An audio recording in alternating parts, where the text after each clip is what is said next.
Ketika PKS menyambung Partai Demokrat mendukung Anies 2024, maka tiket Anies maju untuk jadi bakal calon presiden 2024 sudah didapat tiketnya. Pasti membuat dua kelompok lainnya jadi tambah panik. Kelompok itu adalah kelompok Istana dan PDIP yang masing-masing punya rencana sendiri di tahun 2024. Kita tahu KIB yang isinya Golkar, PAN, dan P3 yang didukung Istana punya jagoan yang namanya Pak Ganjar.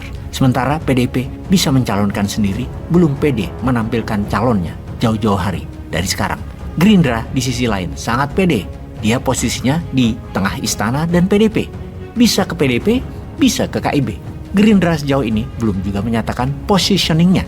PDIP sendirian sulit melawan koalisi perubahan. Sementara KIB perlu Gerindra. Sebenarnya selama ini mereka semua ada dalam pemerintahan. Namun di tahun 2024 agaknya masing-masing main dengan strategi yang lain. Sementara itu, skenario apapun masih bisa dimainkan, termasuk tahun 2024 tersebut dibatalkan, tidak ada pilpres, dengan risiko chaos tentunya. Kita ke skenario tidak ada di tahun 2024 pilpres tersebut, yang mungkin perlu ide-ide lain atau saran lain. Sejauh ini, ramalan resesi 2023 belum berdampak ke Indonesia. Sejauh ini, harga-harga di pasar terkendali. Sejauh ini, daya beli masyarakat masih kuat. Sejauh ini, tidak ada pemutusan kerja. Sejauh ini, tidak ada kelangkaan barang kebutuhan utama, termasuk BBM. Akankah hembusan isu resesi 2023 adalah strategi agar dianggap negara tidak aman, negara tidak punya dana, sehingga ada baiknya pemilu dan pilpres geser ke tahun 2027? Rencana perpanjangan jabatan bukan skenario ujuk-ujuk, tetapi rencana jangka panjang yang sudah didesain lama. Ketika pandemi 2020 terjadi, diambil peluang dengan membangun narasi sebagai negara dalam keadaan darurat. Darurat ekonomi, darurat kesehatan. Kemudian distrategikan skenario darurat tersebut sehingga jadilah bahan penggalangan opini, yang mana 70.000 kepala desa sudah mulai digiring waktu itu opininya untuk mendukung perpanjangan masa kerja. Ternyata tidak panjang masa pandeminya. Di tahun 2021 pertengahan sudah mereda. Lalu dicoba membangun lagi opini bahwa tahun 2023 nanti akan ada resesi, akan ada deflasi. Kampanyenya kencang di mana-mana. Bosman berkomentar sesuatu yang belum terjadi dikampanyekan besar-besaran. Biasanya tidak terjadi atau sudah bisa diantisipasi. Dan agaknya ke arah sana memang, yaitu sejauh ini belum ada tampak resesi akan ada atau akan berdampak. Maka apa skenario berikutnya demi masih menjabat ke depannya? Kalau aman-aman saja tahun 2023, ya apa boleh buat. Di tahun 2024 harus ada pilpres. Namun yang jadi presiden harus orang gue, itu skenario sekarang agaknya. Itu yang terasa sekali sekarang ini.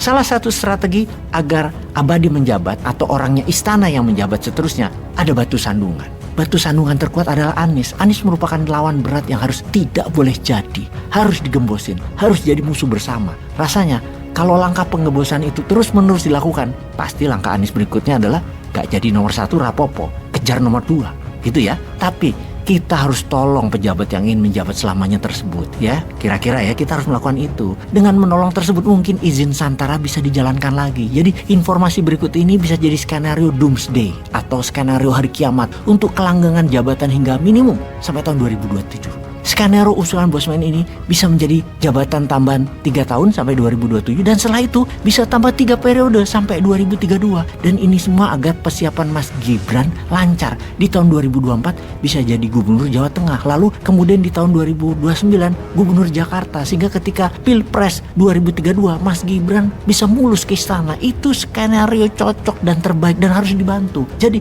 kita bantu membangun narasi hari kiamat doomsday agar Mas Gibran sampai ke istana. Sekali lagi, kalau resesi tidak kena di Indonesia pada tahun 2023, maka kita pakai isu XBB poin 1.5. Pakailah infovirus ini agar terjadi ketidakamanan dan perlu penanganan segera. XBB lebih mematikan. Rakyat walau di booster pasti masih terpapar. Harus terpapar hingga 60% kalau perlu, dan dibuat panik. Kemudian diciptakan ketergantungan pada sang pejabat sebagai hero penyelesaian masalah. Hero inilah yang pantas menjabat selama masa darurat 3 tahun, dan nanti setelah 3 tahun kan tidak ada pahlawan lain selain pahlawan yang ada saat ini. Giring 3 periode jabatan. Pasti rakyat senang, bahagia dan mendukung. Bagaimana? Setuju? Mau dibantu dengan fakta data virus di dunia saat ini, di Amerika dan Tiongkok. Kita ke data lapangan yang menyatakan bahwa di Amerika setiap hari ada 44.000 orang terpapar XBB poin 1.5 dan BF poin 7.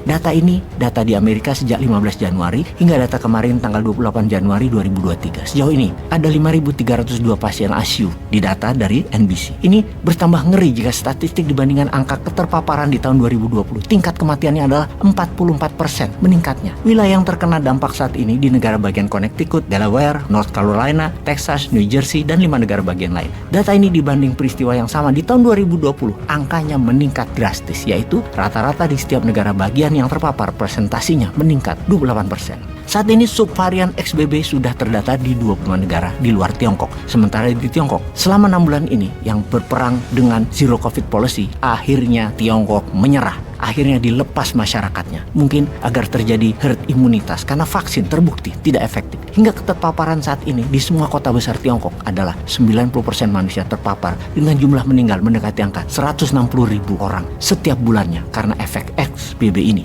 Jadi kita ingatkan kepada incumbent, XBB adalah solusi. Untuk itu permudah dan perbanyak saja tenaga kerja asing dari Tiongkok untuk lebih banyak lagi masuk ke Wakanda agar keterpaparan ini bisa menjadi bahan buat solusi menjabat lebih lama lagi, juga agar semua sesuai dengan rencana selamanya berkuasa. Bismillah, Komisaris di Mars.